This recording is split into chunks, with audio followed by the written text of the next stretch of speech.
Bien, en estos minutos que nos quedan vamos a tratar de ser conciso y explícito a la vez. En medio me la dejaron picando los hermanos que hablaron, para lo que quería comentarles en esta mañana. A raíz de una conversación que estábamos ahí el domingo pasado, cuando Hugo Pablo vino a saludar a Esteban porque se iban allá posiblemente con nieve en Mendoza, y Esteban le decía más o menos cómo manejarse en la nieve y una cosa y otra. Esteban nos contaba que ellos saliendo de Cholila, no, a los pocos kilómetros había aguanieve, oíste, hay que ir despacio, 40. De repente van por la ruta, los pasa una chata, ¿no? Y un poco más adelante la encuentra dada vuelta, patinada. Y yo le digo a Esteban, pero ese tipo no sabía. No, era de Cholila también, ¿no? Era así. Un tipo de la zona sabía que por esa zona, y Esteban le explicaba eso a Hugo Pablo, si anda a Mendoza con la nieve, anda despacio, por esto, por lo otro, ponerle las cadenas esas de sopladas o la otra de verdad, pero le indicaba. El otro lo sabía, lo pasó a más velocidad corriente y quedó dado vuelta, con peligro para todo lo que pasaba. Hermanos, y él lo sabía.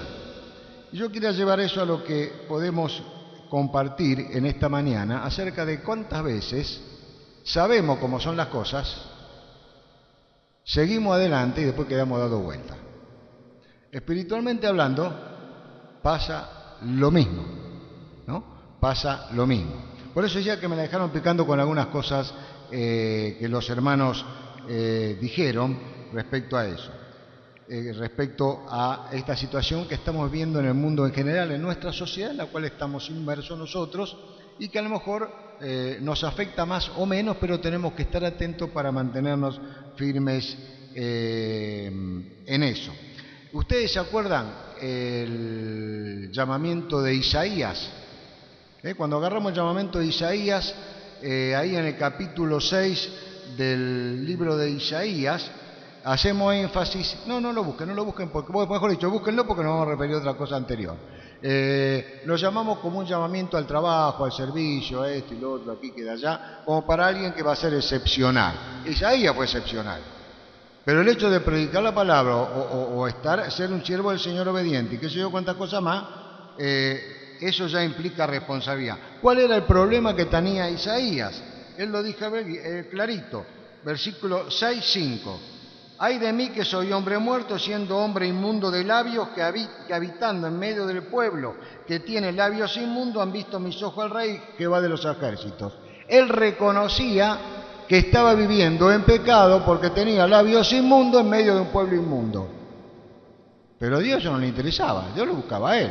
Los otros, ahora, yo me quiero referir a ese pueblo de labios inmundos, como decía ahí Isaías. ¿Cómo era? ¿Cómo era el pueblo de Israel en ese tiempo? ¿Cómo era en ese tiempo? Damos vuelta a la hoja, en el capítulo 5, les leo a partir del versículo 20. ¿Cómo era el pueblo de Israel al cual Isaías dice, un pueblo de labios inmundos y yo estoy en medio de él y estoy inmundo también? Por eso Dios no dio alternativa, lo limpió y lo mandó a laburar. Dios nos salva y nos manda a laburar. Después yo digo sí o no, pero bueno, que no nos pase como a Jonás. Damos vuelta, capítulo 5, versículo 20. Hay de lo que a lo malo dicen bueno y a lo bueno malo, que hacen de las tinieblas luz que hacen de la luz tinieblas y de las tinieblas luz, que ponen lo amargo por dulce y lo dulce por amargo. Hay de los sabios en sus propios ojos y de los que son prudentes delante de sí mismos. Hay de los que son valientes para beber vino y hombres fuertes para mezclar bebida. Cualquier parecido con la actualidad es pura casualidad. Los que justifican al impío mediante cohecho y al justo quitan su derecho. Esto fue escrito 700 años antes de Cristo, la sociedad que vivía en ese tiempo. Y acaba de leer Luis ahí en 2 Corintios, en el capítulo 4, Antes bien, renunciamos a lo oculto y vergonzoso, no andando con astucia ni adulterando la palabra de Dios, sino por la manifestación de la verdad, recomendándonos a toda conciencia humana delante de Dios. Ni andar con astucia, renunciando a lo oculto, vergonzoso, y no busquemos las otras listas. Eso fue escrito hace 2000 años, es decir, 700, 800 años después de lo que dijo Isaías. Es decir, vivimos inmersos en una sociedad que no es de ahora, sino que es ya de mucho tiempo. Lo que pasa es que se ha acrecentado mucho eso.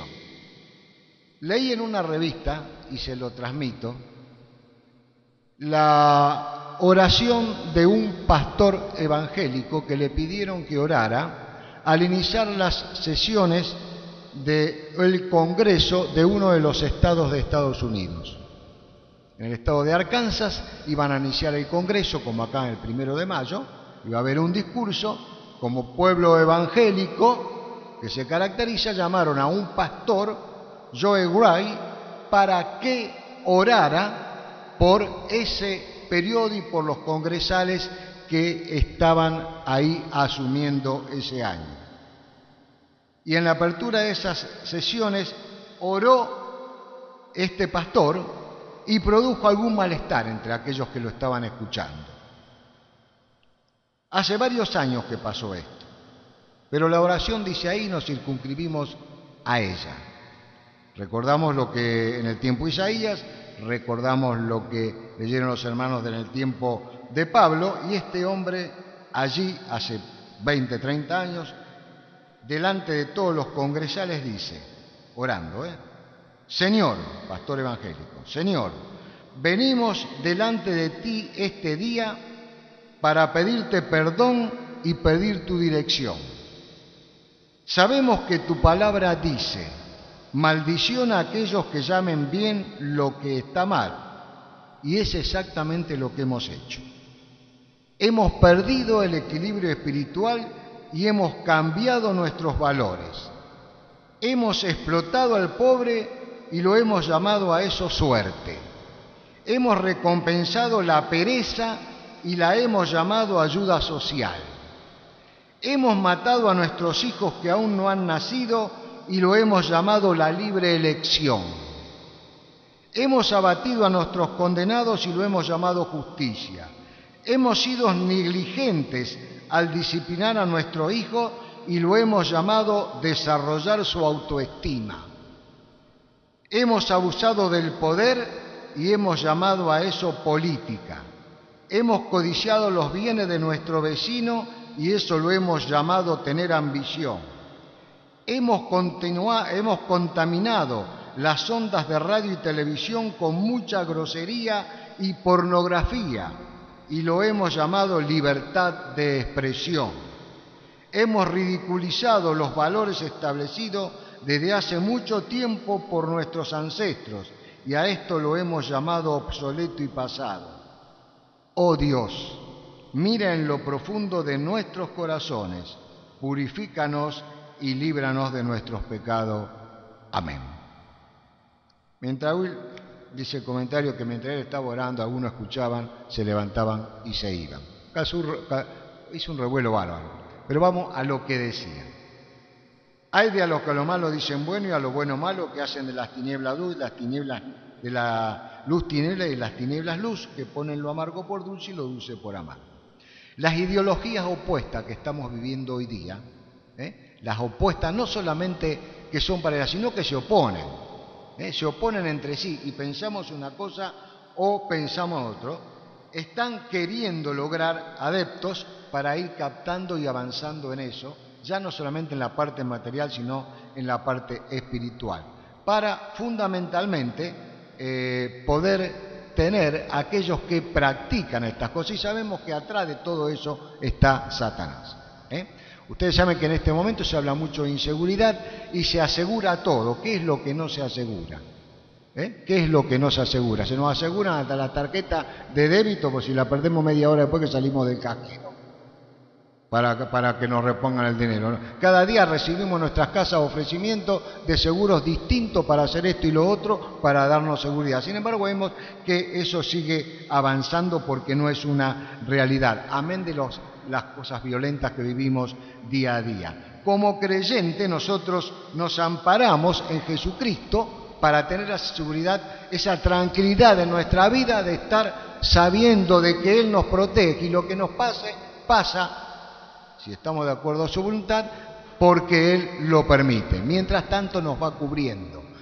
Muchas veces hemos hablado de eso. Estamos perplejos por las cosas que suceden en nuestra sociedad, como leíamos recién.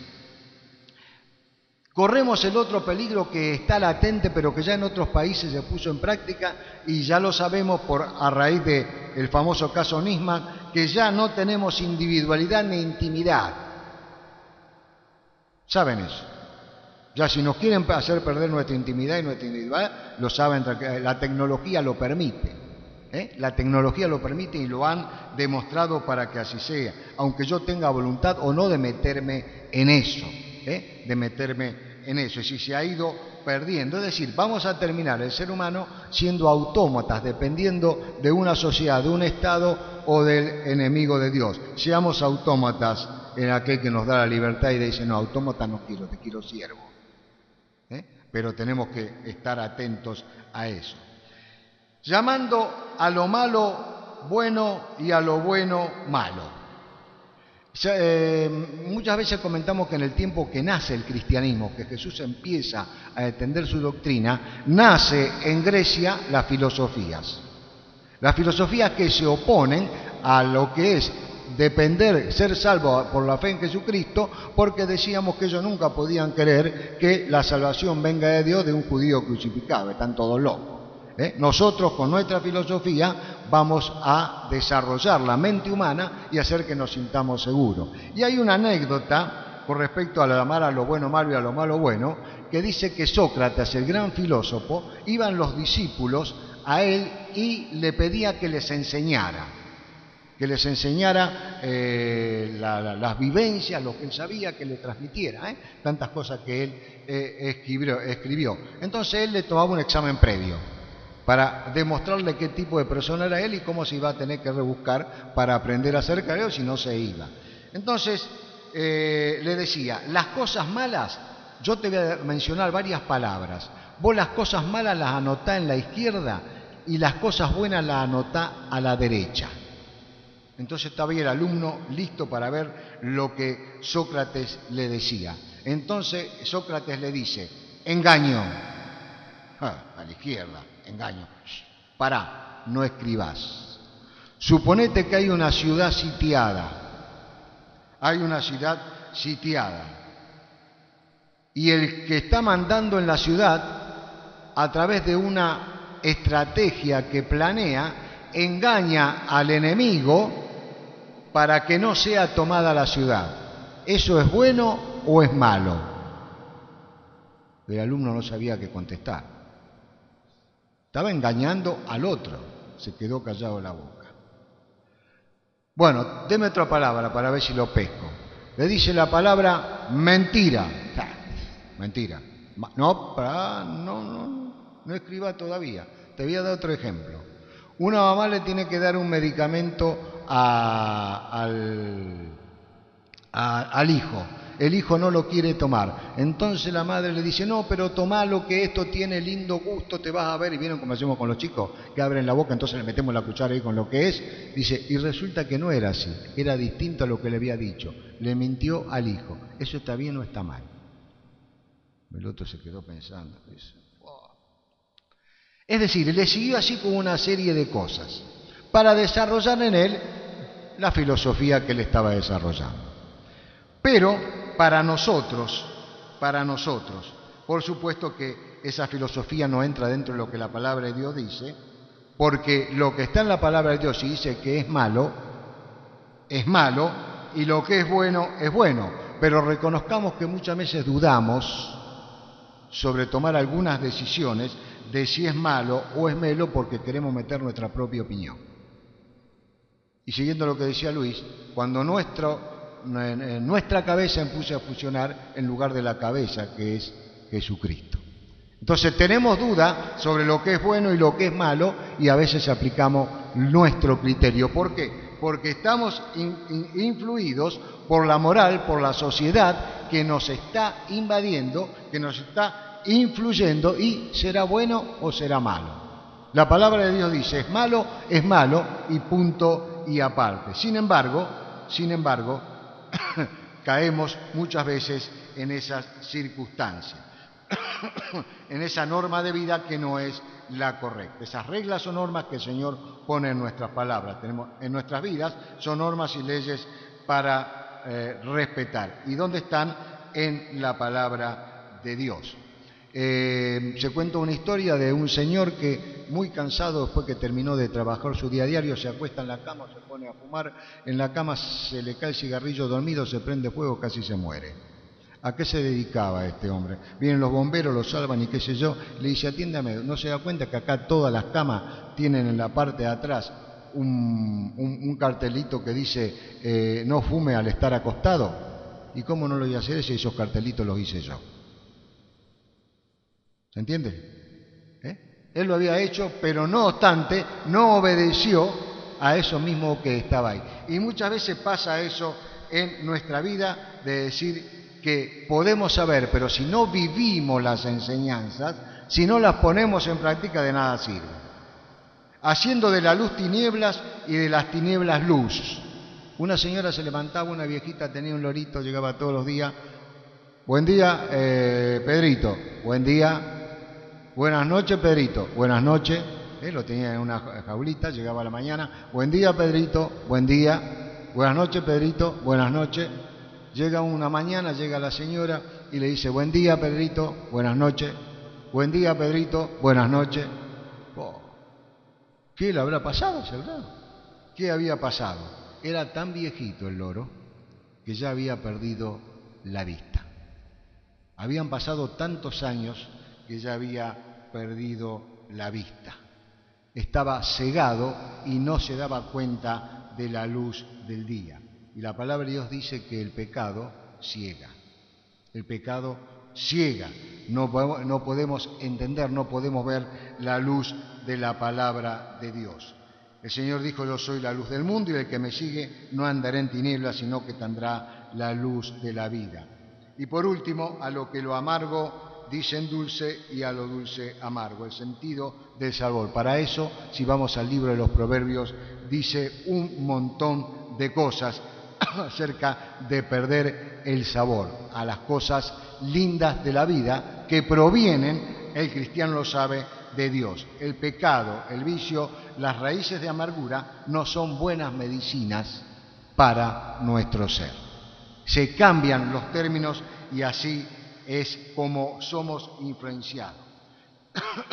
El Señor puede cambiar nuestra noche en día y nuestra tristeza en alegría. Eso lo sabemos y lo podemos practicar. Yo no sé cómo estamos viviendo nosotros íntimamente en este tiempo, pero sí sé, y podemos verlo, la sociedad que nos rodea, cómo influye como nosotros como cristianos.